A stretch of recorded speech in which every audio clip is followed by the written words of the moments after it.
Comment faire pour avoir un dos qui te fait des ailes? Aujourd'hui, je vais te proposer un programme dos que j'ai utilisé pour développer mon V. Salut, ici Nico et bienvenue dans l'épisode 86 de Questions Muscu, la mini-série dans laquelle je réponds à vos questions sur la musculation tous les jours.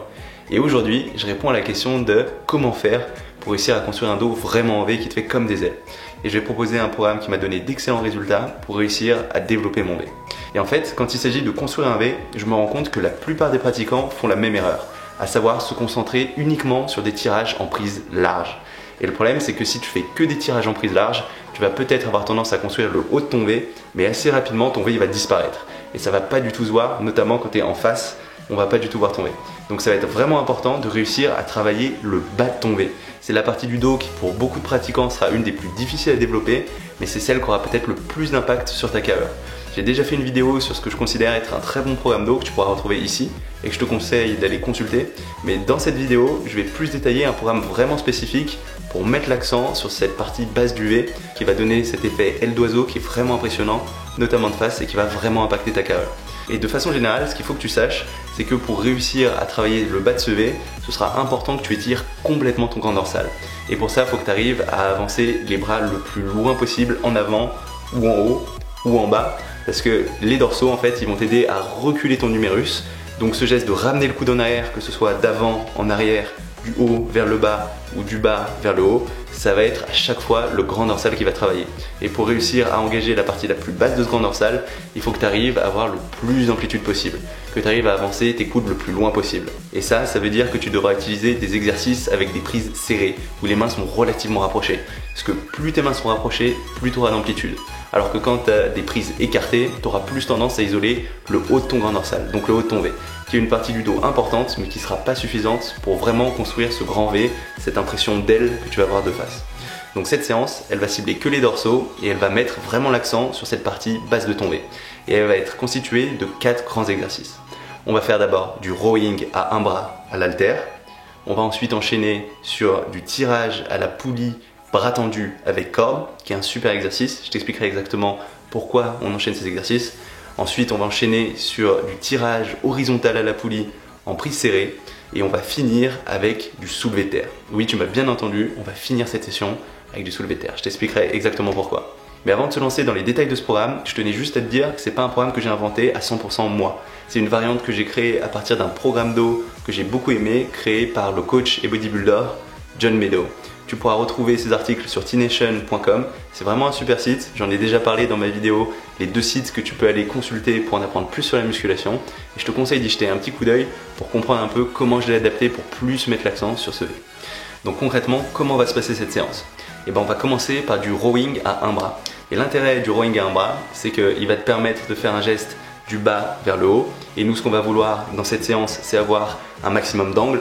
Donc avoir un geste du bas vers le haut, de l'avant vers l'arrière et du haut vers le bas. Donc ça, ce sera notre premier geste qui va mettre l'accent sur le bas des dorsaux si tu le fais correctement, mais qui va aussi avoir l'intérêt de travailler tout l'ensemble de ton dos, à la fois le grand dorsal, les rhomboïdes, les trapèzes. En fait, ça va permettre d'irriguer l'ensemble de tes dorsaux et de préparer ton corps pour le reste de la séance tout en utilisant des poids relativement lourds. Les points importants sur cet exercice, ce sera de faire très attention à la fois à l'amplitude de ton mouvement et à la position de ton coude. Parce que si tu fais pas attention à bien garder ton coude le long de ton torse et à pas avoir le coude qui part vers l'extérieur, tu vas très rapidement engager les biceps et les trapèzes. Alors que nous, on veut surtout mettre l'accent sur le bas de ce grand dorsal comme je te l'ai dit. Donc ce qu'on va faire, c'est essayer de trouver une position dans laquelle ton dos est relativement stable, neutre. Donc tu peux le faire soit sur un banc ou en t'appuyant sur le rack aux haltères. J'aime bien faire les 2 versions. Et en commençant avec des poids pas trop lourds, on va faire attention à avoir une bonne amplitude, à bien déboîter cette épaule bien jusqu'en bas. Et au lieu de juste remonter l'haltère vers le haut, on va reculer le coude vers l'arrière, en essayant de garder ce coude le plus près possible du torse à chaque fois pour bien cibler le bas de ce grand dorsal. Et tu vas essayer de remonter ton coude au-dessus de ton torse, toujours en gardant ton torse bien fixe. Et à partir de là, tu vas marquer une petite pause d'une demi-seconde, 1 seconde et contrôler lentement la redescente jusque dans la position initiale en allant bien jusqu'au bout, en redéboîtant bien cette épaule. Et le fait de contrôler ce poids sur cet exercice est super important parce que les dorsaux, ça va faire partie de ces muscles qui vont très bien répondre à des négatifs lents, à des phases d'étirement très lentes. Du coup, ralentir ce geste sur la phase de négatif, ça va vraiment t'aider à développer à la fois de la masse et de la force. Et sur cet exercice, on va faire 4 séries en augmentant progressivement le poids. On va faire 15, 12, 10 et 8 répétitions avec 1 minute 30 de repos entre les répétitions. Et à chaque fois, on va augmenter un petit peu le poids pour finir avec un poids qui te challenge quand même pas mal sur les 8 répétitions. Par contre, attention, vu que c'est le premier exercice, on va pas aller jusqu'à l'échec musculaire. Parce que si tu allais à l'échec sur ce premier exercice, dans les autres exercices, tu risquerais de manquer de force pour vraiment en tirer parti. Donc cette augmentation progressive à la fois du volume et des poids, ça va aider à déjà bien solliciter ce bas du grand dorsal, tout en préparant l'ensemble de tes dorsaux à recevoir le reste de la séance. Ensuite, ce qu'on va faire, c'est enchaîner sur un exercice que j'aime vraiment beaucoup, que j'ai découvert assez récemment, à savoir le tirage à la poulie haute avec les bras tendus en utilisant une corde. Et l'intérêt de cet exercice, c'est qu'il va te permettre de bien étirer l'ensemble de ton grand dorsal en mettant l'accent sur le bas de ce grand dorsal. Et ce qu'on va faire, c'est vraiment se concentrer sur le geste des coudes. Donc tu vas commencer en attrapant la corde avec un petit angle au niveau de tes coudes, tu vas te pencher en avant jusqu'à ce que tu aies tes coudes au niveau de ta tête, et que tu puisses garder l'attention dans cette position, et à partir de là, en gardant l'angle au niveau de tes coudes constant, tu vas essayer de reculer tes coudes le plus bas possible, le plus en arrière possible. Ça va un peu travailler tes triceps en statique, tu risques de le sentir un petit peu. Ce qui est important, c'est de ne pas avoir trop de poids au début pour vraiment te concentrer sur la contraction et pas avoir à trop tirer avec tes triceps. Et tu vas contrôler à la fois la phase de contraction, marquer une courte pause en contraction complète quand tes mains sont près de tes hanches, et tu vas contrôler le retour, la phase de négatif, parce que comme je te l'ai dit, les dorsaux ça va très bien y répondre en faisant bien attention à bien remonter jusqu'en haut. Parce que sur cet exercice, ce qu'on essaye d'avoir, c'est vraiment un étirement complet de tes dorsaux. Parce que ça va non seulement permettre de mieux stimuler tes dorsaux, mais ça va aussi aider au sang de passer, ce qui va permettre d'évacuer l'acide lactique dans l'ensemble de tes dorsaux que tu as un peu accumulé avant sur le premier exercice. Et du coup, quand on passera au troisième exercice, tu auras bien plus de force que si on avait fait un exercice qui n'avait pas cette vocation d'étirement. Donc avoir un deuxième exercice qui permet cet étirement, c'est vraiment intéressant. Et d'ailleurs, ce format qui consiste à commencer avec un premier gros exercice du bas vers le haut, puis à enchaîner sur un tirage du haut vers le bas pour bien étirer ses dorsaux, c'est quelque chose qu'on retrouve très souvent. Et sur cet exercice, on visera 3 séries de 10 répétitions, toujours bien contrôlées, avec pas forcément beaucoup de poids, et 1 minute 30 de repos entre les séries. Une fois qu'on a fait ça, on va passer au troisième exercice, et là ce qu'on va faire, c'est un geste d'avant en arrière. Donc on va s'asseoir, on va aller à la poulie assise, et on va faire des tirages d'avant en arrière, assise à la poulie avec une prise serrée. Et l'intérêt de cet exercice, c'est qu'il va permettre encore de changer l'angle sous lequel on va travailler ce grand dorsal en mettant l'accent sur l'étirement complet, vu qu'on a une prise serrée, donc le bas de ce grand dorsal, tout en travaillant le reste de ton dos. Donc plus tes rhomboïdes, un petit peu tes trapèzes. Mais ce qui va être vraiment important pour vraiment mettre l'accent sur ce bas du grand dorsal, c'est de garder tes coudes le long du corps, de ne pas les laisser partir vers l'extérieur. Il faut que tes bras finalement ils soient presque parallèles, que tes coudes ils pointent vers le bas à tout moment. Parce que quand tes coudes partent vers l'extérieur, ça va être tes trapèzes et tes biceps qui risquent de faire le gros du geste. Après, en termes de tempo, ce qu'on va faire, c'est une contraction assez contrôlée, en partant bien de la phase d'étirement la plus en avant, en déboîtant les épaules.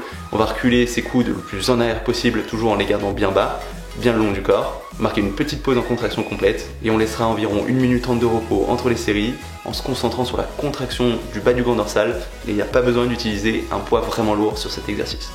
Et pour finir, on va faire du soulevé de terre. Donc ça peut paraître un petit peu bizarre de finir par le soulevé de terre.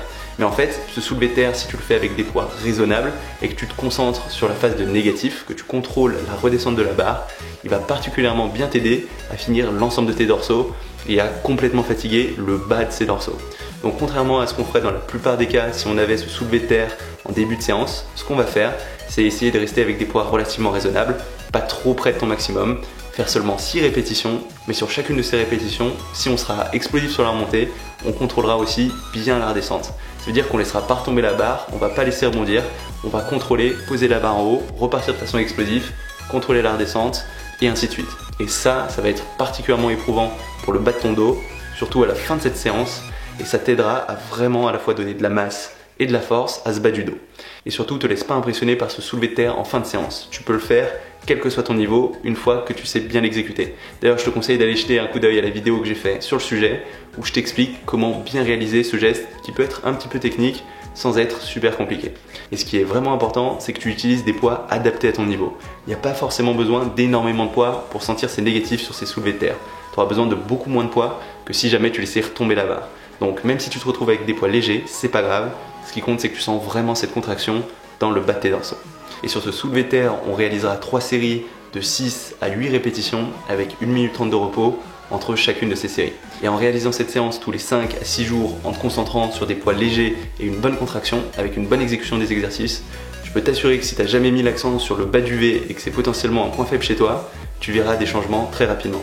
D'ailleurs, en parlant de points faibles, dans la vidéo de demain, je t'expliquerai une stratégie assez simple mais redoutable pour réussir à résoudre ce problème de points faibles. Et voilà, ça va être tout pour cette vidéo. Si jamais elle t'a plu, n'hésite pas à mettre un petit pouce bleu. Tu peux aussi t'inscrire à ma chaîne YouTube si tu ne l'as pas encore fait pour savoir quand je sortirai de nouvelles vidéos. J'en sors tous les jours. Et du coup, on se retrouve dès demain pour une nouvelle vidéo. Salut!